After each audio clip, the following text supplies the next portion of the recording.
Hello everyone, आप सबका BPI spoken पर स्वागत है। चलिए क्लास को स्टार्ट करते हैं। और अगर आप चैनल पर पहली बार आए हैं तो चैनल सब्सक्राइब कर लीजिए, वीडियोस लाइक एंड शेयर करना ना भूलें। टेलीग्राम ज्वाइन कर लीजिएगा, वहाँ पे ये जो पीडीएफ है मैं शेयर कर दूँगी। टेलीग्राम का लिंक डिस्क्रिप्शन बॉक्स में दिया हुआ है, तो जो डिस्क्रिप्शन बॉक्स में दिया है वही वाली लिंक आपको ज्वाइन करनी है।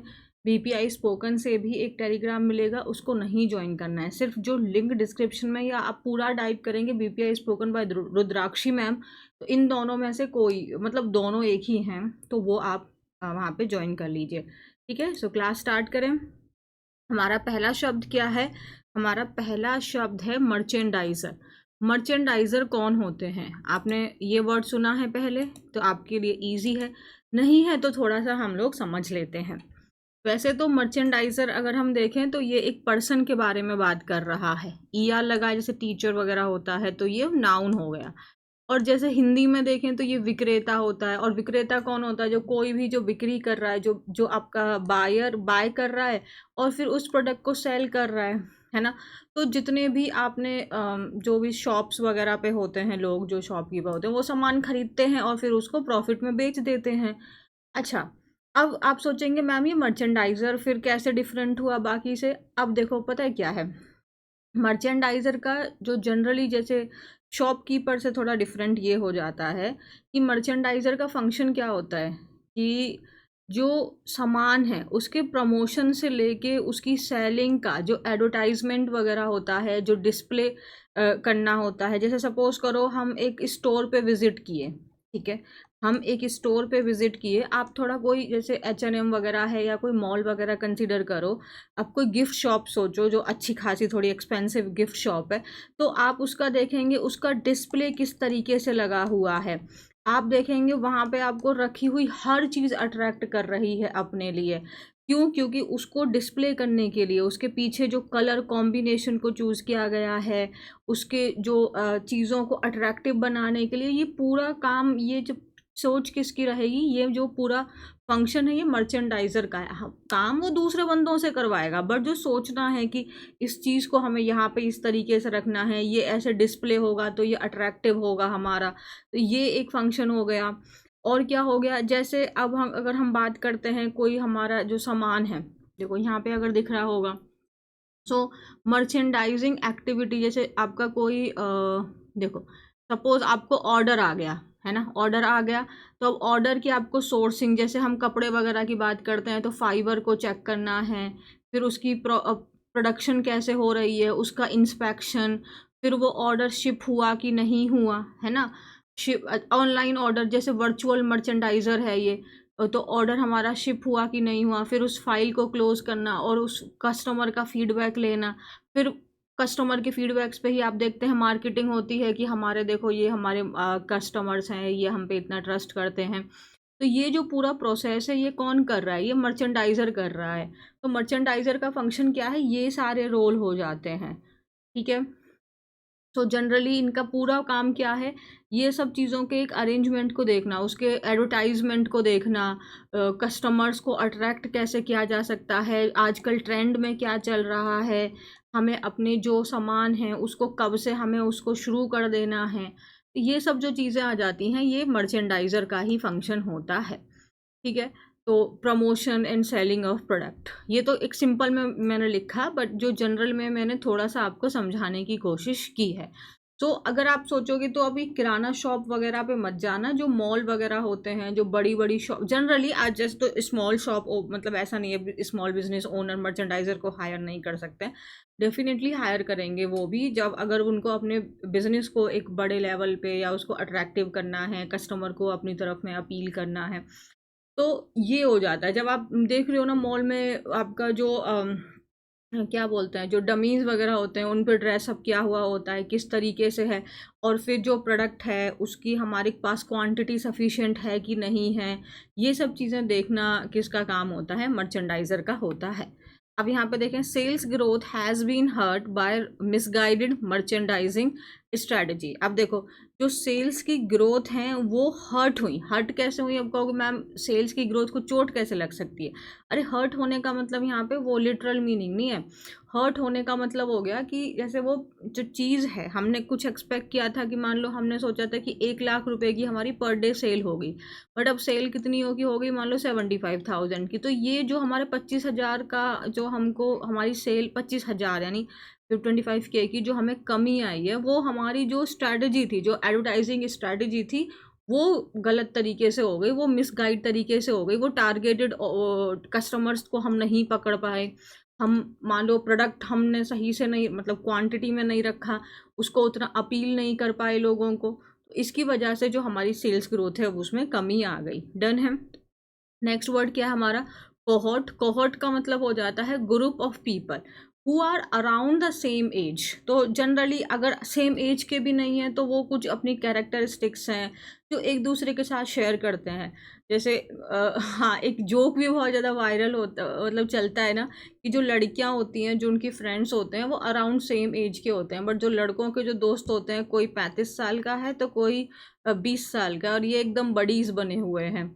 तो यहाँ पे लड़कों के लिए ग्रुप बनाने में उनको सेम एज की ज़रूरत नहीं है, बस लड़कों की वाइब मैच हो जाए। वाइब क्या समझिएगा? अरे भाई है अपना, बस उतना ही हो गया, उतने में वो लोग दोस्त बन जाते हैं।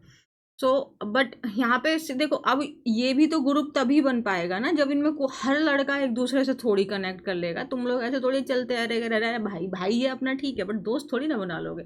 दोस्त कैसे बनाओगे? जब उसके साथ में आपकी कुछ कैरेक्टरिस्टिक्स, कुछ फीचर्स, कुछ बातें मैच करेंगी। तो कोहर्ट का मतलब ही हो जाता है, एक तो वही हो गया कि सेम एज के लोग हैं, जैसे हम लोग क्लासरूम्स वगैरह में जो हमारे पीयर्स होते हैं, पीयर प्रेशर आपने वर्ड सुना होगा। पीयर कौन होते हैं? जो हमारे साथ में जो स्टूडेंट्स होते हैं, जो हमारे फ्रेंड्स होते हैं, है ना। कलीग्स में ज़रूरी तो नहीं है कि वो सेम एज के हैं, बट वो सेम कैरेक्टरिस्टिक है। कलीग्स कौन होंगे? जो आपके सेम वर्क प्लेस पे काम कर रहे हैं, तो मतलब उनकी भी तो कैरेक्टरिस्टिक सेम सी हैं, सेम ही है ना। सेम ही गोल के लिए हैं, सेम थिंकिंग है, तभी तो आप लोग एक ही जैसे काम कर रहे हो। आपके एसोसिएट्स है, ग्रुप है, ये होता है कोहर। तो सेंटेंस हो गया, दीपक और उसका ग्रुप, है ना। दीपक और उसका ग्रुप जो था वो सेटिस्फाइड नहीं था। प्लीज्ड मतलब मज़ा नहीं आया उनको अपनी ट्रिप से।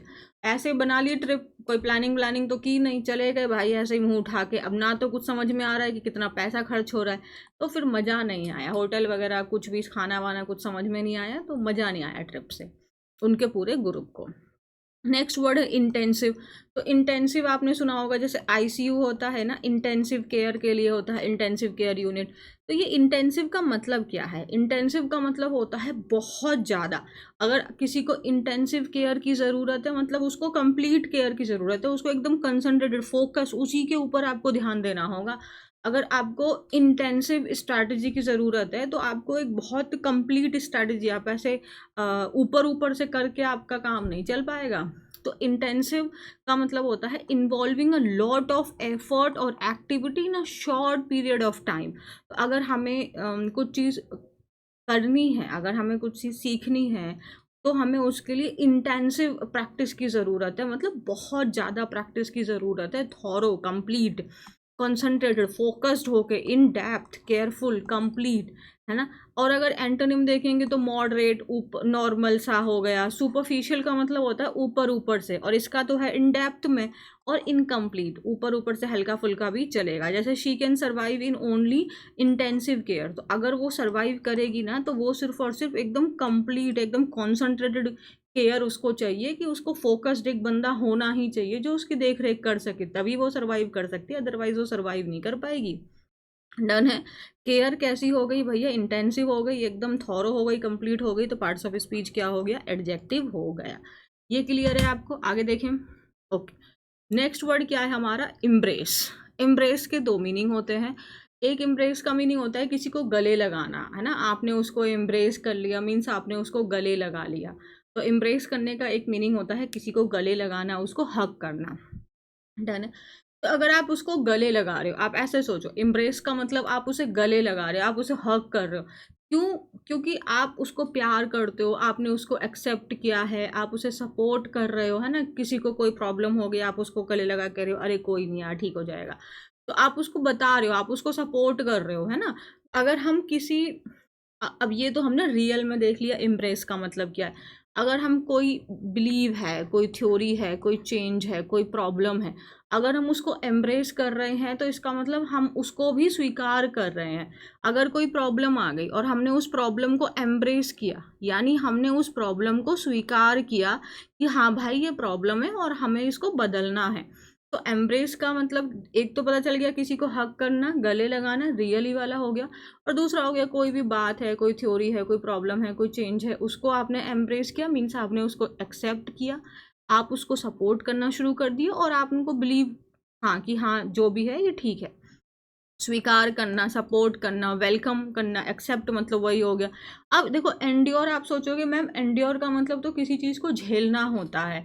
यार प्रॉब्लम है तो प्रॉब्लम को फेस कर रहे हो, आप उसको झेल रहे हो कि हाँ भाई अब तो मैंने इसको बियर करना ही है, मैंने इसको सहना ही है, एक्सेप्ट तो मैंने करना ही है। जैसे देखो शी एम्ब्रेस्ड, वर्ब हो गई ना, तो एम्ब्रेस का पार्ट्स ऑफ स्पीच समझ में आ गया, वर्ब हो गया।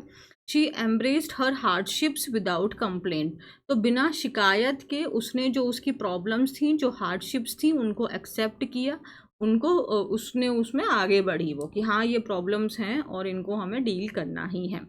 डन। अब अगर डील नहीं करना, आपने एक्सेप्ट नहीं करना, तो मतलब आपने रिजेक्ट कर दिया, डिक्लाइन कर दिया, रिफ्यूज़ कर दिया।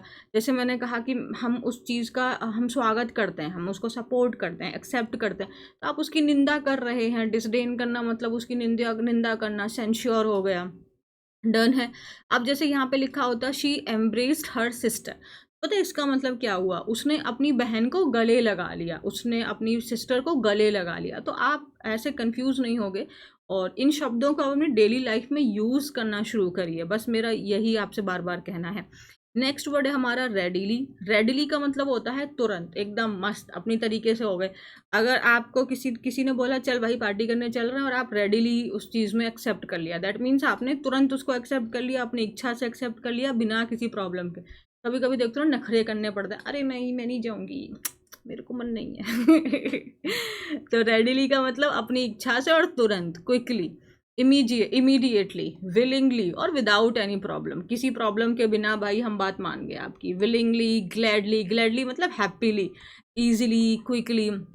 और एंटोनिम्स में फोर्स, अरे यार भाई चल ले ना भाई चल ले, या फिर अब वो अपनी उसकी इच्छा नहीं है, अनिच्छा से वो जा रहा है, मुश्किल से जा रहा है और बहुत सारे एफर्ट्स उसको लगाने पड़ रहे हैं। तो ही रेडिली अग्रीड टू हेल्प, की मतलब वो आसानी से और तुरंत वो हमारी हेल्प के लिए अग्री हो गया। रेडिली क्या है, ही रेडिली अग्रीड, अग्री कैसे हो गया, तुरंत हो गया, बिना किसी प्रॉब्लम के हो गया, तो वर्ब को मॉडिफाई कर रहा है, तो पार्ट्स ऑफ स्पीच एडवर्ब हो गया। डन है। नेक्स्ट है नोटेबली।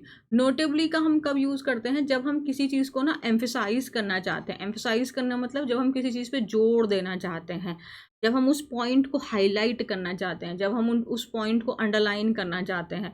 तो नोटेबली का मतलब खास करके, विशेष करके, इन अ पर्टिकुलर, स्पेशली, तो to emphasize a particular quality that someone or something has.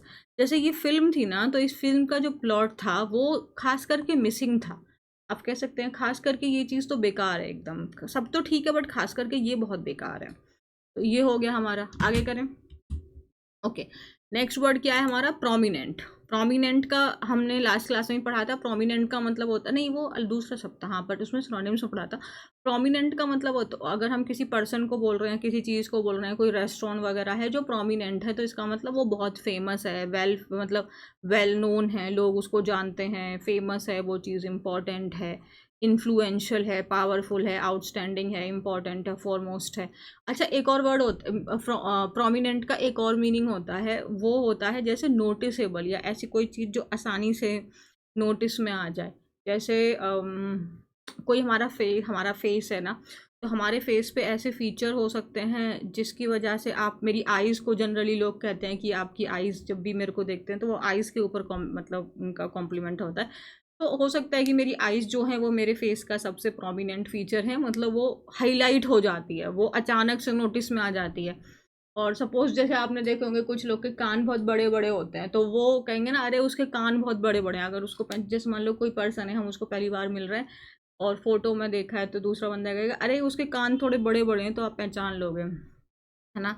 ऐसा कोई व्यक्ति है आपकी नज़र में जिसके से किसी की थोड़ी नाक बड़ी होती है, तो वो भी एक प्रोमिनेंट फीचर होता है जो आसानी से मतलब उभर के बाहर आता है और आप उसको नोटिस किए बिना आप छोड़ ही नहीं पाओगे, वो आसानी से नोटिस में आ ही जाता है। तो ये भी हमारा प्रोमिनेंट होता है ना। अब देखो, अब वो अननोन है, एकदम नॉर्मल है, नो कोई फीचर ऐसा हाईलाइटेड नहीं है, नॉर्मल है, या फिर वो पर्सन भी अननोन हो सकता है। कोई प्रोमिनेंट का मतलब फेमस है, वेल नोन है, अनइम्पॉर्टेंट है, इनसिग्निफिकेंट है, कोई पावरफुल नहीं है, नेमलेस है, एनोनिमस है। तो she plays a prominent role in his company, तो वो अपनी कंपनी में एक बहुत इंपॉर्टेंट रोल प्ले करती है। अगर अदरवाइज देखें तो अगर वो नॉर्मल है, कोई खास इनसिग्निफिकेंट रोल प्ले करती है, कोई खास उसका रोल है नहीं। प्रोमिनेंट फीचर्स हम बात कर रहे थे, प्रोमिनेंट पर्सन की बात कर रहे थे, पार्ट्स ऑफ स्पीच एडजेक्टिव हो गया, विशेषता बता रहा है। नेक्स्ट वर्ड है रिटेन। रिटेन का पार्ट्स ऑफ स्पीच वर्ब हो जाता है, मतलब किसी चीज़ को रखे रखना, उसको कंटिन्यू रखना, कीप और कंटिन्यू टू हैव समथिंग, उस चीज़ को होल्ड करके रखना। जैसे आप इतनी सारी वो कैब कर रहे हैं, तो क्या आप इन सबको एक ही बार में रिटेन कर पाएंगे? नहीं, not possible. So you have to revise it again and again. And पता है आपको, मैं एक और बात बताती हूँ, रिवीजन तो आपको करना ही करना है, बट अगर आप ये क्लास एवरी डे फॉलो कर रहे हैं ना, कहीं भी हो, कैसे भी हो, ट्रैवलिंग कर रहे हो, कैसे भी सिचुएशन, बट आप क्लास डेली फॉलो करोगे, तो आपको ऑटोमेटिकली चीज़ें रिटेन होने लगेंगी। क्योंकि पता है हमारा जो ब्रेन है ना, वो बहुत चीज़ें एकदम से नहीं ग्रैब कर पाता है।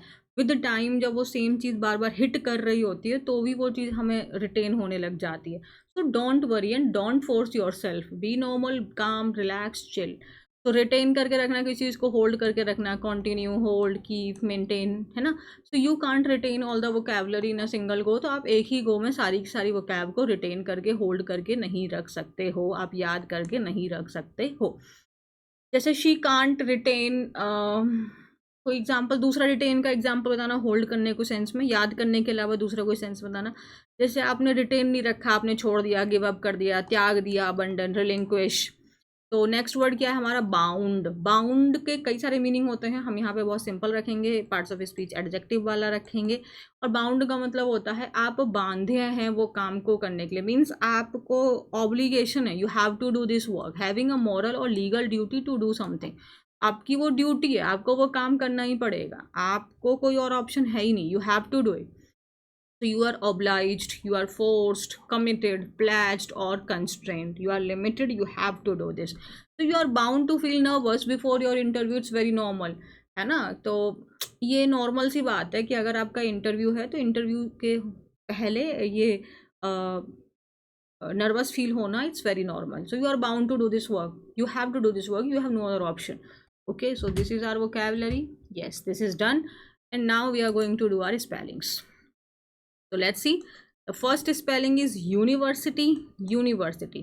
तो university is a very simple thing. Uni यहाँ तक तो क्लियर है, VER और सिटी SITY। इसमें CITY नहीं है, सिटी वाला साउंड आता है बट CITY नहीं है, SITY है। इसमें हमें क्या प्रॉब्लम हो सकती है, बट मैंने ये देखा था प्रॉब्लम होती है इसमें भी। तो यूनी VAR और SITY।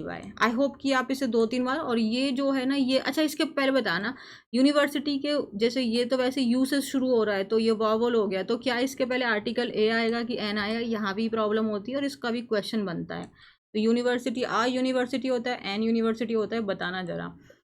तो यूनिवर्सिटी एक बार और लिख लेते हैं, VER SITY। पता है मेरे साथ में तो ना, मुझे तो लिख लिख के बहुत मतलब याद हो जाता है। तो अगर कोई चीज़ आपको नहीं याद हो रही है, तो आप उसको मैक्सिमम टाइम लिखिए, लिखने से हमारे ब्रेन में चीज़ें जल्दी होल्ड हो जाती हैं। सेमिनार भी ठीक ही है यार, सेमिनार में इतना कोई इशू तो नहीं आना चाहिए। सेमी हो गया, SEMI, सेमी, और फिर आ गया NAR, सेमिनार। आई थिंक ये तो ईजी था, बट स्टिल मेरे को क्या है ना कि मैं हर एक शब्द को जो मुझे क्लास में, मतलब जो न्यूज़पेपर मिलता है, मुझे लगता है हाँ ये आज कर लेते तो क्या होगा, हाईलाइट हो जाएगा। अगर किसी दिन हमें कोई कन्फ्यूजन होगी तो याद आएगा, नहीं मैम ने पढ़ाया था। तो यूनिवर्सिटी, UNI, यूनी, VER और फिर SITY। University, UNI, VER SITY, VER SITY। Seminar में सेमी फिनाले होता है, तो सेमी हमने लगा दिया, सेमी फिनाले का सेमी, और फिर नार, NAR। यूनि में VER, सेमिनार में AR। आज के जो 2 मेन शब्द हैं, ये हैं हमारे मेन शब्द। इन दोनों शब्दों पे जरा फोकस किया जाए। तो पहला शब्द हमारा क्या है? ये वाला, अब इस प्रिंसिपल के देखो भाई, आपको दो पार्ट्स ऑफ स्पीच होते हैं, एक होता है नाउन के फॉर्म में, एक होता है एडजेक्टिव के फॉर्म में। अब हमें कंफ्यूजन हो जाती है जब देखो, अब हम कैसे याद रखेंगे ये एक जो पी ए एल है, पी ए एल, यहाँ पे देखो सब कुछ तो सेम सेम ही है, बस ये ए एल और एल ई के अंदर में अंतर हो जाता है तो हमें प्रॉब्लम होती है। अब आप ऐसे याद रखो, अब हमको पता है कि इन दोनों में से एक होता है प्रधानाचार्य, मीन्स जो हेड मास्टर होता है। हम कंफ्यूज हो जाते हैं कौन सा वाला हेड मास्टर होता है। अब ऐसे याद रखो, ए एल और एल ई में ही तो प्रॉब्लम है ना, तो ए एल से हम याद रखेंगे ए से हम याद रखेंगे ए, मतलब हम ऐसे कर लेते हैं एप्लीकेशन, ए को हम क्या बना देते हैं एप्लीकेशन, ए बन गया हमारा एप्लीकेशन। एप्लीकेशन किसको दी जाती थी, हेडमास्टर जी को दी जाती थी। एप्लीकेशन किसको दी जाएगी, हेडमास्टर जी को दी जाएगी, यानी हमारे प्रधानाचार्य जी को दी जाएगी। तो प्रिंसिपल ए एल, जो ए एल वाला शब्द है उसमें ए आया है, ए मतलब एप्लीकेशन, एप्लीकेशन किसको दी जाएगी, प्रधानाचार्य को। प्रधानाचार्य कौन है, जो हेड है वहाँ के स्कूल के, है ना। तो यानी एक शब्द मतलब एक प्रिंसिपल का एक मीनिंग हमें पता चल गया, हेड मास्टर। हेड मास्टर का मतलब वो हेड है, तो ये बॉस हो गया, चीफ हो गया, है ना, ये हमारे को समझ में आ गया। तो ए एल, हमें जो मेन प्रॉब्लम है वो प्रिंसिपल के ए एल और एल ई में प्रॉब्लम है, तो ए एल से हमने एप्लीकेशन को रिलेट किया और हमें समझ में आ गया कि इसका मतलब हो जाता है हेड मास्टर, यानी कि जो हेड है वहाँ का, जो बॉस है वहाँ का। तो एक ये, और नाउन है, कोई पर्सन है तो। अच्छा, दूसरा क्या है प्रिंसिपल का, नाउन के ही फॉर्म में, जैसे आप लोग जानते हैं ना, जब हम लोग कोई लोन वगैरह लेते हैं, हम कहीं से पैसा उधार लेते हैं या हम किसी को पैसा देते हैं, तो हम कहते हैं ना कि प्रिंसिपल अमाउंट पर आपका जो है वो इंटरेस्ट लगेगा। या फिर अगर सपोज करो उसने कुछ पैसा पे कर दिया, मान लो हम उसने 1 लाख रुपया लिया, अब उसने हमको 30,000 पे कर दिया, 70,000।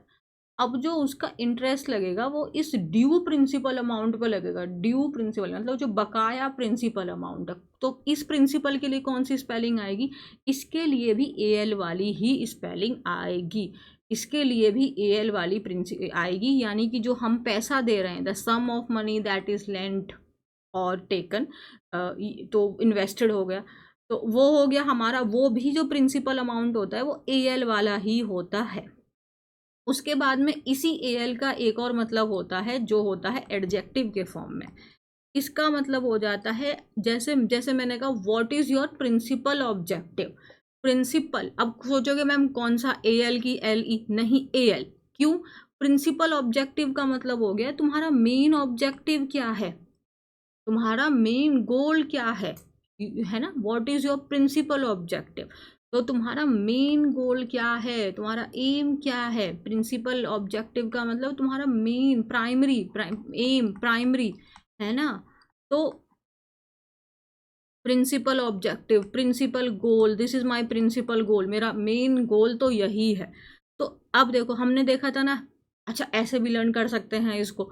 तो जब नाउन के फॉर्म में ए एल था, नाउन के फॉर्म में ए एल था, तो वो एप्लीकेशन हमने हेडमास्टर जी को दी। हेडमास्टर जी कौन थे, मेन थे, तो नाउन में भी ये मेन हो गया, वो भी तो मेन ही होते हैं ना, वो बॉस होते हैं। और एडजेक्टिव में भी ये मेन हो गया। तब आप लगाएंगे, हाँ तुम जो मेरी मदद कर रहे हो इसके पीछे तुम्हारा मेन मकसद क्या है। चलिए इसको आप मुझे कमेंट में बताना, मेरी मदद करने के पीछे तुम्हारा मेन मकसद क्या है। इस सेंटेंस को इंग्लिश में आप मुझे लिख के बताएंगे। बात समझ में आई। तो ये इसके 3 मीनिंग हमने जान लिए। ए एल वाले के हेडमास्टर जी हो गए, जो हम अमाउंट, जो हम किसी को पैसा उधार देते हैं या लेते हैं, जो लोन होता है, जो अमाउंट होता है, जो हम बार बार प्रिंसिपल प्रिंसिपल बोल रहे होते हैं, वो ए एल वाला होता है। एडजेक्टिव के फॉर्म में आप यूज कर सकते हो प्रिंसिपल गोल, तो मतलब मेन गोल क्या है, प्राइमरी गोल क्या, एक सेकेंडरी गोल होता है आपकी लाइफ का। एक तो प्राइमरी गोल होगा, एक सेकेंडरी गोल होगा, मतलब एक मेन होगा कि आपको ये अचीव करना है, उसके बाद ये बाकी चीज़ें हैं, मेन चीज़ हो गई। तो वो एडजेक्टिव के रूप में भी हम इसका इस्तेमाल कर सकते हैं। अब आ जाता है एल ई।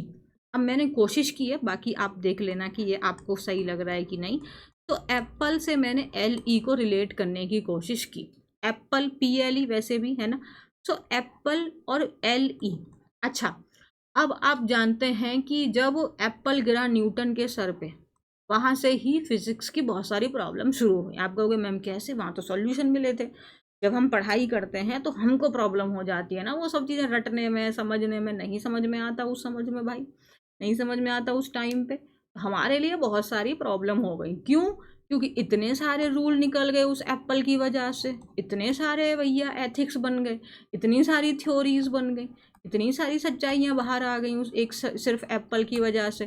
तो यानी कि वो जो एल ई गिरा, यानी जो एप्पल का एल ई, लास्ट की जो दो चीज़ें गिरी, पता है ना लास्ट की कुछ चीज़ें बड़ी भारी होती हैं, शुरुआत तो आसान होती है। तो लास्ट की जो एप्पल का जो एकदम लास्ट में आके गिरा, जो एल ई गिरा ना सर पे, उससे इतने नियम बन गए, न्यूटन का ग्रेविटी लॉ, ये लॉ वो लॉ, भाई हम पढ़ पढ़ के परेशान हो गए। तो जो ये एल ई वाला होता है, इसका मतलब क्या होता है? सिद्धांत होता है। प्रिंसिपल का मतलब यहाँ पे क्या हो गया? एल ई वाले का सिद्धांत हो गया, थ्योरी हो गया, ट्रुथ हो गया, रूल हो गया, एथिक्स हो गया, है ना। ये होता है एल ई। एल ई आप समझ में आए? आप ऐसे याद रखोगे APPLE। और अब हम सोचेंगे मैम चलो ठीक है एल ई हमने याद रख लिया, एप्पल से ही बहुत सारे रूल निकल के आए थे। एप्पल की स्पेलिंग में APPLE से ही हमारे बहुत सारे रूल निकल के आए थे। और अगर हम एप्पल एप्पल खाएंगे तो हमारे एथिक्स भी बहुत स्ट्रांग रहेंगे। एप्पल क्या है? एक अच्छा फ्रूट है ना, जैसे कहते हैं एक सेब खाओ और डॉक्टर से दूर रहो। सो 1 Apple keeps a doctor away. वैसे ही भाई क्यों? क्योंकि आपकी बॉडी हेल्दी है, आपके एथिक्स बहुत स्ट्रॉन्ग है। तो एथिक्स भी हो गए यहीं से, एप्पल खाया हमारे एथिक्स बहुत स्ट्रॉन्ग हो गए।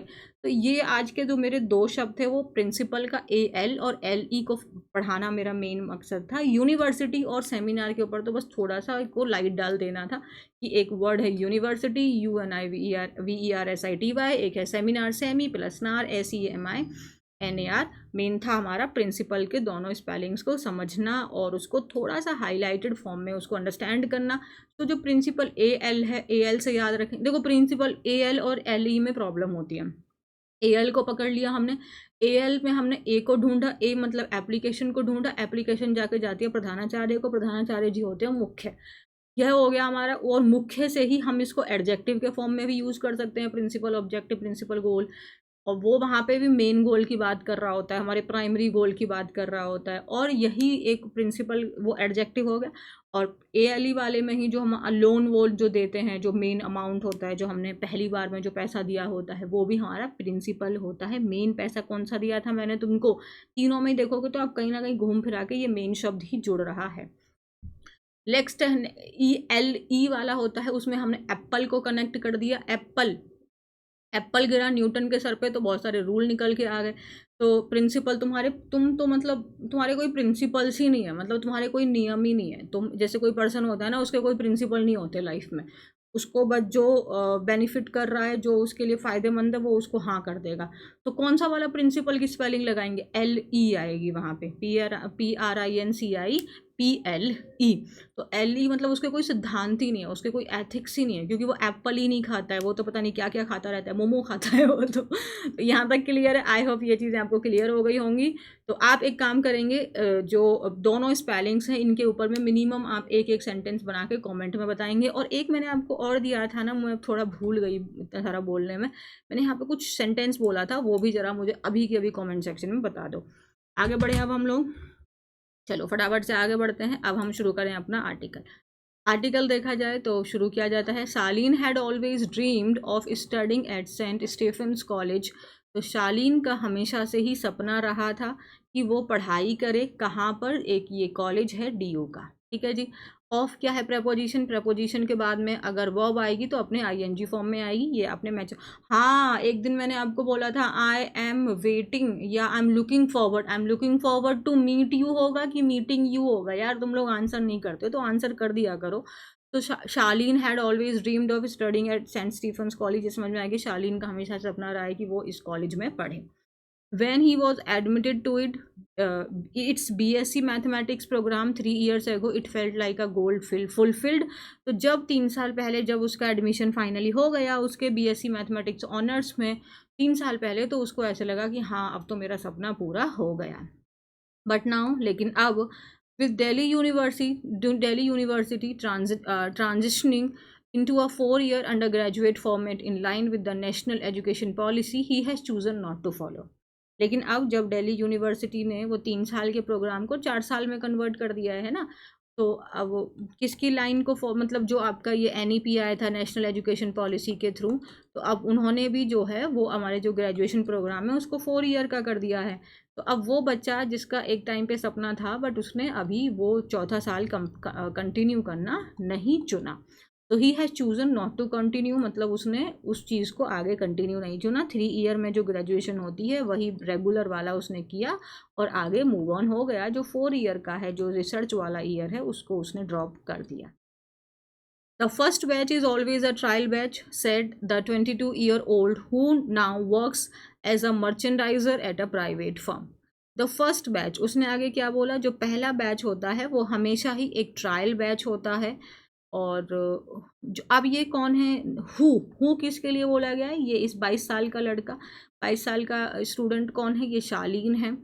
और अब जो है नाउ वर्क्स, अब देखो ये सिंगुलर है ना, ये पर्सन के लिए बोला गया है, तो ये सिंगुलर हुआ, एक लड़के शालीन के लिए बोला गया है, तो आपका ये सिंगुलर हो गया, सिंगुलर हो गया तो हमने यहाँ पे वर्क्स लगाया हुआ है। जो काम करता है, अब किसकी तरह काम करता है, किस पोस्ट पे काम कर रहा है, एक मर्चेंडाइजर की पोस्ट पे काम कर रहा है प्राइवेट फर्म में।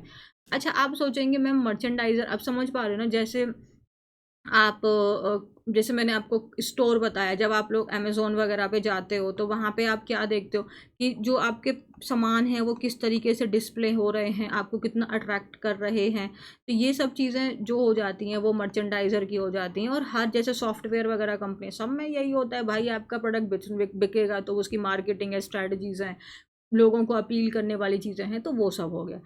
Seminars were held in our college, but even faculty member couldn't answer many of our questions. तो उसने आगे बोला सेमिनार्स हुए थे हमारे कॉलेज में, लेकिन बट इवन यहाँ तक कि जो वहाँ के फैकल्टी मेंबर्स थे, मतलब जो वहाँ के टीचर्स थे, जो प्रोफेसर्स थे, वो भी जो बहुत सारे हमारे क्वेश्चंस थे उनके आंसर्स नहीं कर पा रहे थे। तो इसीलिए ये 4 ईयर का प्रोग्राम उस पर्सन को नहीं सूट किया, उसने ड्रॉप आउट कर दिया। स्पेशली मीन्स खास करके मैथमेटिक्स में it didn't make sense to go in blindly without a clear research path. तो इस स्टूडेंट ने क्या किया है, BSc मैथमेटिक्स ऑनर्स किया है, तो इन्होंने बोला खास करके एक मैथमेटिक्स में, है ना, तो ये कोई सेंस ही नहीं बनाता है कि हम कंप्लीटली ब्लाइंडली वहाँ पे चले जाएं बिना किसी क्लियर रिसर्च पाथ के, कि हाँ इस 4 ईयर में ये हम लोग से क्या क्या हमारा काम रहने वाला है, कैसे हमारा ईयर रहेगा, कैसे हम रिसर्च करेंगे। तो ये सारे क्वेश्चन, बहुत सारे ऐसे क्वेश्चंस थे जिनके आंसर्स तो इवन फैकल्टी मेम्बर्स भी नहीं दे पा रहे थे, तो कोई इसका सेंस ही नहीं बन रहा था कि उस चीज़ को हम ब्लाइंडली फॉलो करें। यहाँ पे सिंपल इतना ही दिया हुआ है कि ये स्टूडेंट है, इसका सपना रहा था इस कॉलेज में पढ़ने का, फिर उसको फाइनली 3 साल पहले वो एडमिशन मिल गया, बट जब चौथा ईयर आया तो उसने ड्रॉप आउट कर दिया, क्योंकि ये जो है ये पहली बार ऐसा हो रहा है कि जब जो ग्रेजुएशन प्रोग्राम्स हैं वो 4 ईयर के हो रहे हैं, तो ये एक ट्रायल बैच की तरह ही रहेगा। और इवन हमारे कॉलेज के जो फैकल्टी मेम्बर्स थे वो भी नहीं आंसर्स कर पा रहे थे, तो वो कोई सेंस नहीं था उसको कंटिन्यू रखने का। आगे, he is part of a cohort of science students across DU choosing to exit their undergraduate courses at the end of 3rd year. He is part of, मतलब वो एक ग्रुप जो है ना, जो बहुत सारे और भी स्टूडेंट्स हैं उनका वो भी एक पार्टी है, साइंस स्टूडेंट्स अक्रॉस DU, मतलब जो आप जानते हैं DU जो दिल्ली यूनिवर्सिटी है उसमें बहुत सारे कॉलेजेस अफिलिएटेड है, तो उसमें जो बहुत सारे स्टूडेंट है जो चूज़ कर रहे हैं उनके अंडर ग्रेजुएट कोर्स को eight the end of 3rd year, मतलब तीसरे साल में ही वो लोग ड्रॉप कर दे रहे हैं, 4 ईयर को वो कंटिन्यू नहीं करना चाहते। डिस्पाइट मीन्स के बावजूद, याद रखिएगा डिस्पाइट के बाद में ऑफ नहीं आता है, डिस्पाइट ऑफ नहीं होता है, इंस्पाइट ऑफ होता है, इन दोनों का मीनिंग एक ही होता है। इंस्पाइट ऑफ बोलिए या डिस्पाइट बोलिए, दोनों का मतलब होता है के बावजूद। इस चीज़ के बावजूद तुमने पढ़ाई नहीं की, तुम्हारी हेल्प करने के बावजूद तुम सफल नहीं हुए। So despite the opportunity to pursue a research intensive 4th year and graduate with an honors and with research degree, तो जो बहुत सारे स्टूडेंट्स हैं जिन्होंने एग्ज़िट कर दिया उनका 3rd ईयर में ही, इस चीज़ के बावजूद कि उनको एक अपॉर्चुनिटी मिल रही थी, एक मौका मिल रहा था कि वो रिसर्च इंटेंसिव जो फोर्थ ईयर है वो कम्प्लीटली डेडिकेटेड किसको रहने वाली है, रिसर्च को रहने वाली है। और अब वो जो ग्रेजुएट होते तो वो किसके साथ में होते, अब वो सिर्फ एक ग्रेजुएट नहीं कहलाते, उनको जो वो होते ऑनर्स विद रिसर्च डिग्री के साथ में वो ग्रेजुएट होते। तो इस चीज़ की अपॉर्चुनिटी मिलने के बावजूद भी जो बहुत सारे स्टूडेंट्स हैं उन्होंने third year complete eight the end of the third year में ही अपना ड्रॉप करना प्रीफर किया, छोड़ देना प्रीफर किया। According to D U records के अकॉर्डिंग देखा जाए, जो फोर्थ ईयर है at least in his initial roll out का मतलब होता है किसी चीज़ का इंट्रोडक्शन, उस चीज़ को अनवेल करना, उस चीज़ को शोकेस करना, उस चीज़ को प्रेजेंट करना, पब्लिक करना, उसको publicise. At least in this initial rollout is being embraced more readily by students of humanities and language program than those in science and commerce. तो ड्यू रिकॉर्ड्स के अकॉर्डिंग देखें तो जो फोर्थ ईयर है अभी जो उसका इनिशियली इंट्रोडक्शन है उसको इज़ बीइंग एम्ब्रेस्ड, उसको किन लोगों ने ज़्यादा उसको सपोर्ट किया है, एक्सेप्ट किया है आसानी से, कौन से वाले स्टूडेंट्स हैं, जो ह्यूमैनिटीज़ और लैंग्वेज के स्टूडेंट्स हैं उन्होंने इस फोर्थ ईयर प्रोग्राम को ज़्यादा एक्सेप्ट किया है, उसको वो आगे परस्यू कर रहे हैं एज़ कंपैरिजन टू द आपके साइंस एंड कॉमर्स के स्टूडेंट्स के कंपैरिजन में। एज ऑफ लास्ट वीक पिछले हफ्ते तक 9674 स्टूडेंट जो हैं अक्रॉस DU में उन्होंने ऑप्ट करना मतलब चूज़ किया कि वो अपने at the end of third year में ही वो ड्रॉप कर देंगे। According to the data that was exist by the Indian Express, the last date to make a choice is July 31। तो वो तो जा चुकी है ना, नहीं क्या चल रहा है अभी, तो भी जुलाई 31। अरे भाई मेरा कभी मुझे लगा अगस्त चल रहा है, नहीं अभी टाइम है। ये तृप्ति मित्तल हैं, ये 20 साल की हैं, ये एक BSc मैथमेटिक्स ऑनर्स स्टूडेंट हैं, वो भी स्टेपिंस कॉलेज में ही पढ़ रही हैं और उन्होंने चूज़ किया है कि वो आगे जो फोर्थ ईयर है जो इंटेंसिव आपका रिसर्च के लिए डेडिकेटेड है उसको वो कंटिन्यू करेंगी। तो बहुत ईजी और बहुत सिंपल था, आप इसको बहुत आसानी से समझ सकते हैं। उन्होंने बोला मैं ये चीज़ को परस्यू करना चाहती हूँ PhD in mathematics with the fourth year I can bypass a full masters programme. अब देखो ये एक लाइन जो है विद द फोर्थ ईयर, चौथे साल से क्या होगा, 3 साल हमने किए, जो फोर्थ ईयर होगा उससे मुझे क्या होगा कि जो फुल मास्टर्स प्रोग्राम है वो मैं बाईपास कर दूंगी। बाईपास का मतलब अब वो मुझे करने की ज़रूरत नहीं है, तो वो मेरा अवॉइड हो जाएगा। जो एक कंप्लीट मास्टर प्रोग्राम जो मुझे यहाँ से ग्रेजुएट होने के बाद में मुझे मास्टर्स तो करना ही होता, तो अब वो मुझे नहीं करना पड़ेगा, वो मैं बाईपास कर दूंगी, बस अपना मेरा फोर्थ ईयर कंप्लीट हो जाएगा, मुझे मास्टर्स डिग्री मिल जाएगी, मुझे PhD वाली डिग्री मिल जाएगी। इन सेमिनार्स वी वर टोल्ड, हमें बोला गया था कि हम कोई भी टॉपिक चूज कर सकते हैं इन are subject of research. Done. एक और कॉलेज है आपका मिरिंडा हाउस, कंसिस्टेंटली जो रैंक करता है DU के टॉप 5 कॉलेजेस में से रहा है वो हमेशा नेशनल इंस्टीट्यूशनल रैंकिंग फ्रेमवर्क के अकॉर्डिंग, जिसमें इस कॉलेज में 40 से 60% जो स्टूडेंट्स हैं साइंस के उन्होंने चूज़ किया है कि वो अंडर ग्रेजुएट प्रोग्राम को 3 ईयर के बाद में ड्रॉप कर देंगे। बल्कि जो ह्यूमैनिटीज़ हैं इसमें जो फिगर हैं वो स्पेशली लोअर हैं, जिसमें आपके 25 से 35% ही स्टूडेंट हैं। Only 25 to 35% of students of political science and history choosing to leave.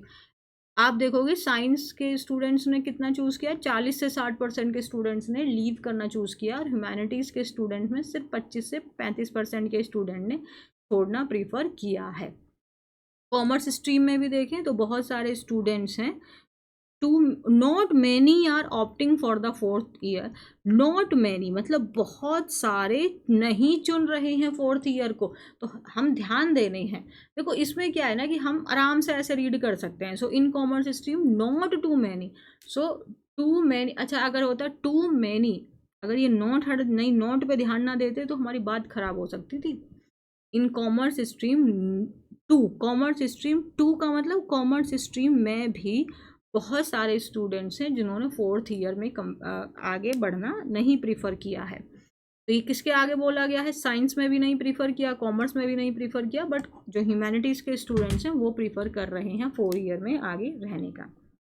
Next क्या है हमारा, नेक्स्ट है हमारा किरोरी माल कॉलेज है, उनकी जो प्रिंसिपल आप देख लो AL लगा हुआ है, प्रिंसिपल हो गया, हेडमास्टर हो गया वहाँ के जो दिनेश खट्टर है, उन्होंने क्या बोला कि मिक्स्ड रिस्पॉन्स जो है ये अंडरस्टैंडेबल है, जो मतलब ये मिक्स्ड रिस्पॉन्स है, बच्चे छोड़ रहे हैं, बच्चे कंटिन्यू कर रहे हैं, तो इस तरीके का जो ये मिक्स्ड रिस्पॉन्सिबल है ये अंडरस्टैंडेबल है, ये समझने लायक है।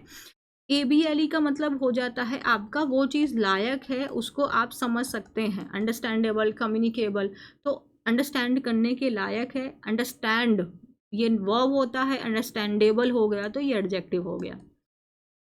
It is quite natural for students to have a little insecurity. It is quite, ये एक काफ़ी हद तक ये एक नेचुरल है बच्चों के लिए कि उनको थोड़ी बहुत इनसिक्योरिटी रहे, क्योंकि ये पहला बैच है and they are bound to have doubts. तो they are certain to have doubts, उनको डाउट्स होना डेफिनेट है कि उनको डाउट्स होंगे ही होंगे। देखो ये बहुत ना सिंपल लाइन है, बट हम इनको अपनी लाइफ में यूज़ कर सकते हैं, इसीलिए मैं इस तरीके के आर्टिकल इसमें चूज़ करती हूँ जो ऐसी लाइंस को शोकेस करे जिसे हम उठा के लाइफ में यूज़ कर लें बस। ठीक है ना, तो आप समझिए मेरी बात को। सो फार अभी तक ऐसा लग रहा है कि ये 50-50 का स्प्लिट हुआ है across courses, but these number might change in the coming week. 50-50 split, अच्छा आपने सुना है जब आप लोग कहीं किसी के साथ डिनर पे जाते हैं तो चलिए स्प्लिट कर लेते हैं। स्प्लिट कर लेते हैं मतलब अगर अब क्या सोचोगे मैम स्प्लिट कैसे होगा, अगर दो फ्रेंड गई खाना खाने के लिए तो दो, अब मान लो खाना का बिल आ गया 1,000 का, तो स्प्लिट हो गया, दो लोगों में नहीं 500 पे करना होगा। बट अगर मान लो यहाँ पे दो फ्रेंड की बजाय 5 फ्रेंड गई, अब ये स्प्लिट कितने में हो जाएगा आपका 200-200 में, है ना, क्योंकि अब 5 लोग को पे करना होगा तो हर बंदा 200-200 देगा। तो स्प्लिट करना मतलब उसको डिवाइड कर देना, स्प्लिट कर देना मतलब डिवाइड कर देना। तो जो अभी ये स्प्लिट है मतलब जो लोग चुन रहे हैं या फिर जो बाहर निकल रहे हैं वो 50-50 है, मतलब आधा आधा ऐसे है कि अगर 100 बच्चे हैं तो 50 निकल जा रहे हैं, 50 आगे 4 ईयर के लिए कंटिन्यू कर रहे हैं, बट ये जो नंबर्स हैं वो आगे चेंज होने की अभी संभावना है, क्योंकि 31 जुलाई तक अभी डेट है ऑप्ट करने की, चूज़ करने की। द प्रिंसिपल समझ रहे हो ना, फ्रॉम अ प्रोमिनेंट, प्रोमिनेंट का मतलब एक इम्पॉर्टेंट, एक famous, well known north campus college है, उन्होंने ये चीज़ को स्वीकारा कि जो the students of science are harder to retain in the 4th year. The students of the sciences, जो साइंस के बैकग्राउंड के जो स्टूडेंट्स हैं उनको रिटेन करके रख पाना, उनको होल्ड करके रख पाना, उनको कंटिन्यू रख पाना मुश्किल है 4th ईयर में। Many of them are either taking up jobs और ऑप्टिंग फॉर MA प्रोग्राम्स। तो जो बहुत सारे हैं या तो वो क्या कर रहे हैं, वो जॉब कर रहे हैं। आइदर का पेयर किससे बनता है, और से। आप इसका देखो आइदर का पेयर और से, या तो वो प्रिफर कर रहे हैं कि वो जॉब्स करें या फिर वो ऑप्ट कर रहे हैं कि वो आगे चल के MA प्रोग्राम्स वगैरह ज्वाइन करें कहीं और। Interestingly students of languages are showing more interest in research. तो जैसे जनरली साइंस वगैरह के स्टूडेंट जो हैं वो रिसर्च वर्क करते हैं, बट यहाँ पे थोड़ा हमें डिफरेंट देखने के लिए मिल रहा है कि साइंस एंड कॉमर्स की बजाय यहाँ पे जो लैंग्वेज के स्टूडेंट्स हैं, जो ह्यूमैनिटीज़ के स्टूडेंट्स हैं, वो ज़्यादा अपना इंटरेस्ट शो कर रहे हैं रिसर्च वर्क में। आगे देखें। ओके, ये हो गया कंप्लीट। अब देखो मैंने क्या कोशिश किया, ये मेरा दिमाग चलता रहता है कि मैं और कैसे अच्छी चीज़ें कर सकती हूँ, कैसे बेनिफिट हो सकता है मेरी क्लास से ज़्यादा मेरे स्टूडेंट्स को। तो मैंने क्या सोचा है ना कि जो ये आर्टिकल है, आर्टिकल आप पढ़ के चले जाते हो, मैं बार बार बोलती हूँ आर्टिकल में से लाइन चुन लो जिसको आप अपनी लाइफ में यूज़ करो। तो आप बिज़ी लोग हो, हम थोड़े फ्री लोग हैं, तो हम आपके लिए काम करेंगे। अब हमसे आपसे क्या करेंगे, उसी आर्टिकल में से मैं 3 से 4 या 5 लाइन जो हैं वो उठा के वहाँ अलग से हाईलाइट करके आपको दूंगी, उसको हम थोड़ी देर बात करेंगे और फिर आप उन लाइन को अपनी लाइफ में यूज़ करना स्टार्ट करेंगे। ऐसे ही तो जो चैनल का नाम है स्पोकन, वो मैं आपको जस्टिफाई कर पाऊँगी, मैं जस्टिफाई तो करूँ अपने काम को कि हाँ भाई जो तुम कर रहे हो, जो पढ़ रहे हो वो सच में वर्थ इट है। आपके मन में क्वेश्चन नहीं आना चाहिए कि मैम पढ़ तो लिए, हमको कोई फ़ायदा नहीं हो रहा है, बहुत बुरा होगा फिर। तो अब मुझे जस्टिफाई करना है, अब आप देख लो आप जस्टिफाई कर रहे हो कि नहीं। तो यही मेरी तरफ से एक नया इनिशिएटिव है। अब आगे चल के कुछ और ख्याल आएगा तो वो भी मैं ज़रूर काम करूँगी। अब देखो जैसे उसमें था ना कि इस कॉलेज में पढ़ना हमेशा से मेरा सपना रहा है, तो हम ऐसे बोलते हैं ना, ये हमेशा से मेरा सपना रहा है। अब इसमें हम आगे कुछ भी जोड़ सकते हैं, जैसे अब हम इसमें बोल सकते हैं कि आपसे मिलना हमेशा से मेरा सपना रहा है। तो इसको कैसे बोलेंगे? It has always been my dream to meet you. आपसे मिलना हमेशा से मेरा सपना रहा है। तो it has always been my dream to meet you. It has always been my dream to meet you. ठीक है, आपको देखना हमेशा से मेरा सपना रहा है, तो आप यहाँ पे मीट की बजाय सी लगा दो। आपसे बात करना हो गया तो टॉक टू यू। टॉक के बाद टू आता है, talk to you. Talk you नहीं होता, talk to you. Meet you, see you, call you, but talk to you. So it has always been my dream to talk to you. आपसे बात करना हमेशा से मेरा सपना रहा है। हाँ, आपका दोस्त बनना हमेशा से मेरा सपना रहा है, तो इसको कैसे बोलेंगे? It has always been my dream to. अब दोस्त बनना, वर्ब आएगी वहाँ पे बी। जैसे वर्ब यहाँ पे मिलना, मीट लगा रहे हैं, देखना सी लगा रहे हैं, बात करना टॉक लगा रहे हैं। तो आपका दोस्त बनना, टू बी योर फ्रेंड। आपका दोस्त बनना हमेशा से मेरा सपना रहा है। So it has always been my dream to be your friend. अब आप बोल सकते हैं बॉयफ्रेंड लगा दो, गर्लफ्रेंड लगा दो, हस्बैंड लगा दो, वाइफ लगा दो, कुछ भी लगा सकते हो आप यहाँ पे। टू बी योर नेबर, आपका पड़ोसी होना हमेशा से मेरा सपना रहा है। आपका रूममेट होना हमेशा से मेरा सपना रहा है। तो इस तरीके से ये लाइन को मैंने फिक्स कर दिया, और इसके अकॉर्डिंग में आप अपनी बस एक जो आप बोल रहे हो, जैसे मैंने बोल दिया आपसे मिलना, बात करना, देखना, तो कुछ भी आप लगा लो और सेंटेंस हमारा बन गया। तो ये आई होप कि हमारे जो बोलने की जो फ्लुएंसी है उसमें थोड़ी सी हेल्प करेगा। So it has always been my dream to teach you. आपको पढ़ाना हमेशा से मेरा सपना रहा है। यहाँ पर होना मेरा हमेशा से सपना रहा है। तो it has always been my dream to be here, है ना, यहाँ पर होना हमेशा से मेरा सपना रहा है। डन है, ये चीज़ समझ में आ गई आपको। नेक्स्ट सेंटेंस क्या है? मैंने इस काम को जारी ना रखने का निर्णय लिया है। मैंने इस काम को जारी ना रखने का निर्णय लिया है।